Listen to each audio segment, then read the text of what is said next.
So this is my other hive of Italians. Oh, there's a dead bee. And from the second I open the outer cover, I don't even need my hive tool. There's no propolis, so I can tell that their numbers are pretty critically low.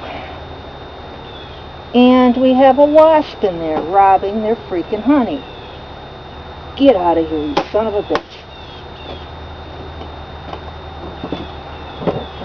Pardon my French. Okay. So we have thievery going on. They're a weak hive. Probably the other Italian colony could be robbing them as well. That stinks. Okay, this is an absolutely empty frame. Remember how heavy the honey frame was before from the other Italian hive? Absolutely not even any wax comb drawn out on this hive.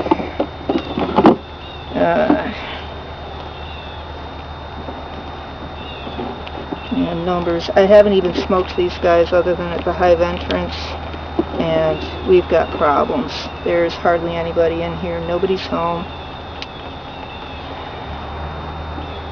Okay, let me see if I can at least find any babies. Signs that the queen is still alive in there, and anything would be a positive at this point. Anything.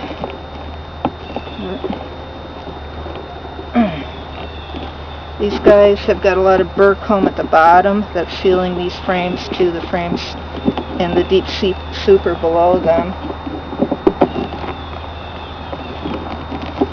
So even though there's hardly anything in them, I'm having a hard time getting them out. Okay, here we go. Yeah.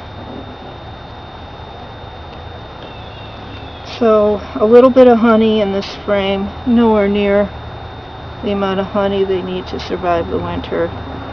Nowhere near the number of bees they need to cluster. This is really sad. It's jammed in there pretty good. Okay, so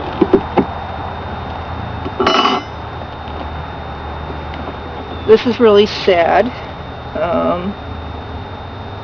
A little more honey here, and I can tell the next frame is about empty. Yeah, nothing. Okay, so they do not have enough honey to survive the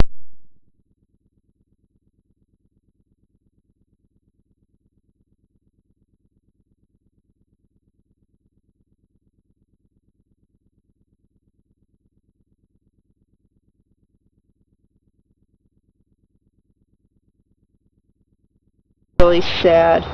Now, they've always were a weak hive, but there was a period when they were doing super well, considering I started them from a packet, but a more experienced beekeeper would have recognized sooner that something was really, these guys were lagging behind. I probably should have done stuff differently with them. I probably should have tried to get them a different queen at some point, or some warm day when all the scout bees were out, I could have swapped the two hives so that the ones coming back from the stronger hive would have gone to the wrong spot.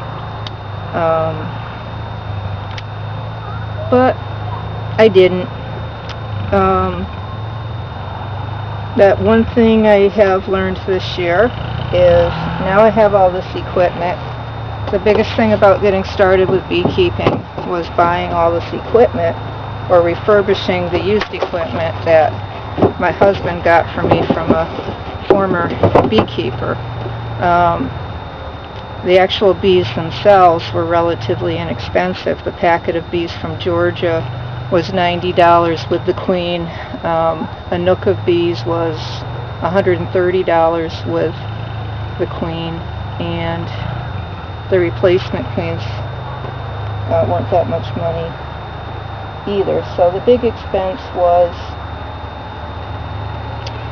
the equipment, not the bees. Not that they're not worth something to me, but this is it for them, I'm afraid. At this point, it's November. I can't realistically requeen this hive again. It's just not realistic. It's a freak thing that's up in the 60s today, and there's just, they're not going to survive the winter. Even if I feed them sugar water all winter long, they don't have enough numbers to form a cluster. Bees are going to get old and die over the winter. They're going to go down in numbers, down and down. If we have a harsh winter, they'll never be able to stay warm enough.